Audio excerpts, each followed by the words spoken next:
figure. It wasn't a person, not exactly. It was something else. The figure was tall, unnaturally tall, its limbs long and spindly, its face obscured by shadows. It was standing on the escalator, its body stiff and jerky, moving in slow, unnatural movements as the steps carried it upward. I stared at the screen, frozen in place. My mind raced, trying to process what I was seeing. The figure's head turned slowly, as if sensing something. And then, impossibly, it looked straight at the camera, straight at me. The monitors started flickering, static filling the screens, a loud buzzing sound filling the room. I snapped my gaze away from the camera, remembering Rule 1. Don't stare at the footage for too long. The buzzing stopped almost immediately, and when I glanced back at the monitors, the escalator was empty. The figure was gone. I sat back in my chair, my body trembling. I couldn't do this anymore. My nerves were shot, and the rules, those damned rules, were starting to feel like a cruel game designed to break me. I just had to make it through the night. Just a few more hours, I told myself. The next hours passed in silence. I stayed in the security office, too shaken to do another round. I kept glancing at the monitors, watching the empty hallways, the still stores, the escalator that remained motionless now. Everything seemed calm, but the air in the office was thick with tension. Then, I heard something that sent a cold wave of dread down my spine. A knock at the door. I jumped, my heart leaping into my throat. I froze, my eyes darting toward the security monitors to check the hallway outside the office. There was no one there, but the knock came again, 3 sharp raps against the door, as if someone was standing just outside. And then I heard a voice. "Hey, how's the night going? Still think the rules are funny?" It was the janitor, or at least it sounded like him. I swallowed hard, remembering Rule 8. Lock the security office door between 4 a.m. and 4:30 a.m., and do not open it for anyone. If they knock, they might not be the person you think they are. Check the cameras to confirm. I glanced at the clock. It was 4:03 a.m. My heart pounded in my chest as I checked the camera feed again. The hallway outside the office was completely empty, but the knocking continued, more insistent this time. The janitor's voice echoed through the door, sounding friendly but somehow off. "Come on, open up. I'll tell you what's really going on here." I stood frozen, my hand hovering near the door handle. My mind raced. It sounded like the janitor, but I knew better than to trust my instincts at this point. I checked the camera again, still nothing. The hallway was empty. I couldn't open the door. I wouldn't. The knocking stopped suddenly. Silence filled the office again, and I let out a shaky breath. I kept watching the camera, not daring to move, until finally the janitor appeared on the screen. He was standing right outside the door now, staring straight into the camera. He knocked again, his face twisted into an eerie grin. I felt my stomach drop. The way he stared into the camera, it didn't seem human. His body started to waver, like he was made of smoke, and then, slowly, he dissipated into the air, leaving nothing but an empty hallway. I checked the clock. 4:30 a.m. Whatever it had been, it was gone now. For the first time in hours, the air felt still. The oppressive weight that had been hanging over me seemed to lift, if only a little. I could feel the tension easing from my shoulders, though my body still felt like a coiled spring, ready to snap at any moment. I stood up, my muscles aching from being hunched over the monitors for so long. I needed to stretch my legs, to move around, if only to shake off the lingering dread that clung to me like a shadow. After everything that had happened, I wasn't keen on doing another full patrol, but staying in the office felt stifling. Maybe a short walk, just around the immediate area of the office, would help clear my head. The mall was still deathly quiet, the faint hum of electricity the only sound that echoed through the corridors.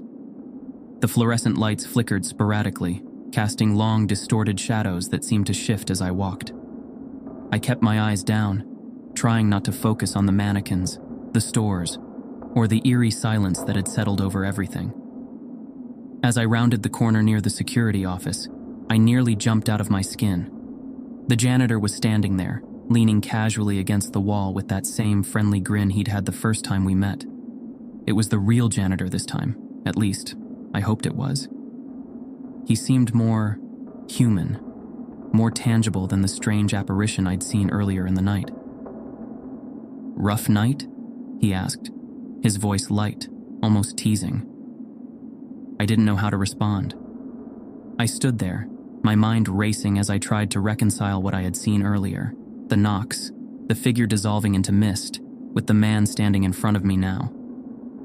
"You could say that," I muttered, trying to keep my voice steady. He tilted his head, his grin fading slightly. "You followed the rules, didn't you?" "I tried," I said, my throat dry. "What is this place? Why are these rules even a thing?" The janitor let out a low chuckle, but it wasn't the friendly, warm sound it had been earlier in the night.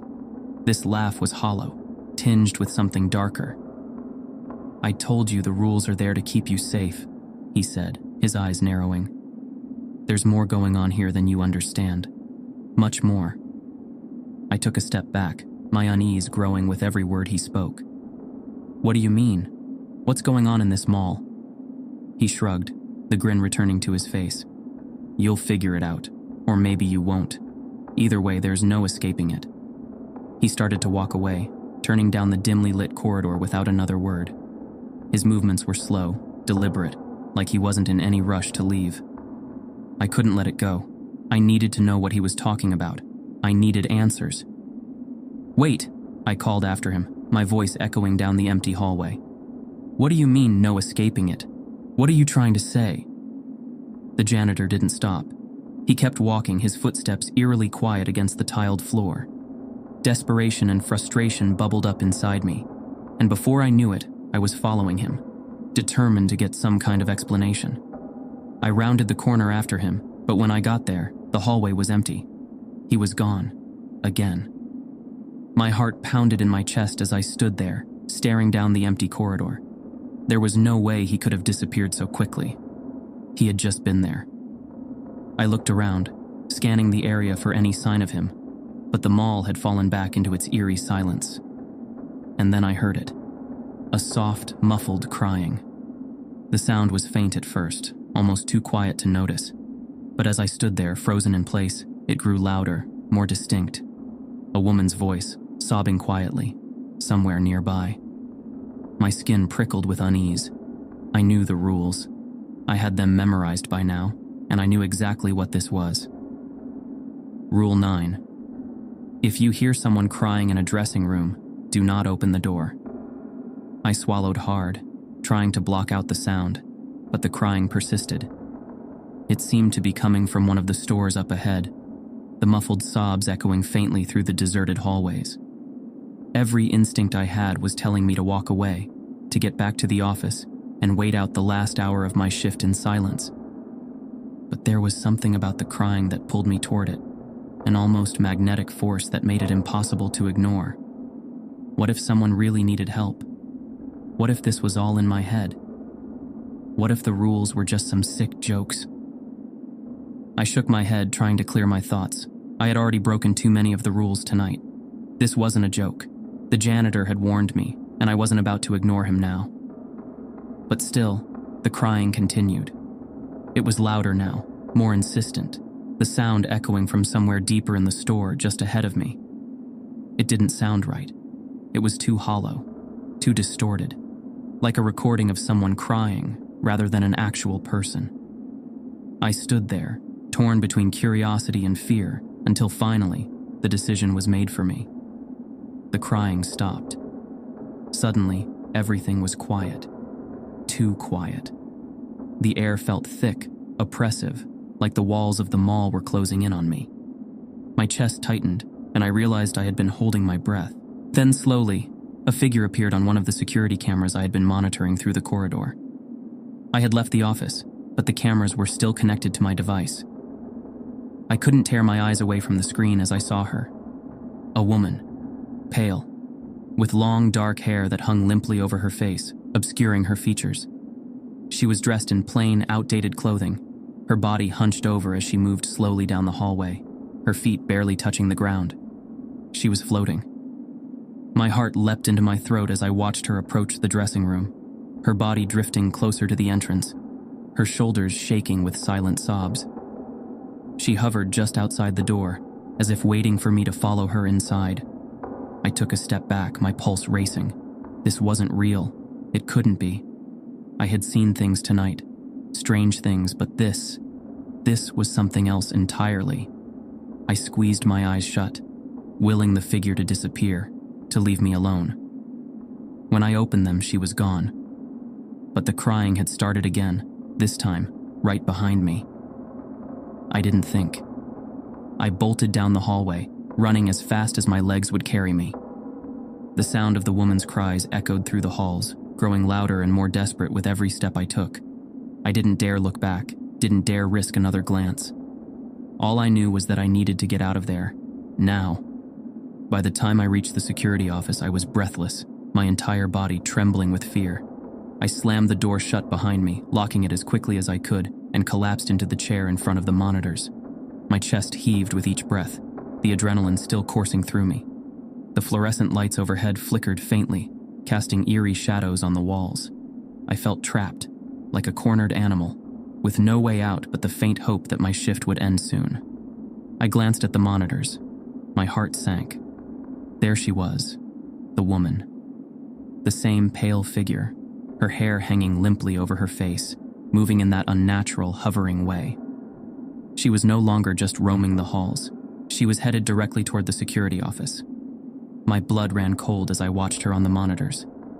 She floated down the hallway, closer and closer, her slow, jerky movements unnerving. She didn't walk like a normal person. She barely moved her feet at all, gliding just above the ground. The sobbing was gone, but the weight of her presence was suffocating.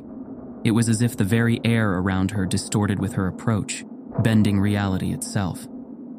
I checked the camera feeds desperately, flipping between angles. She was getting closer. My breath quickened as I watched her drift past the closed stores, her face obscured by her hair, her arms limp at her sides. Every second she got nearer, and I felt my panic rising, clawing at my throat. I reached for the list of rules, gripping it tightly in my trembling hands.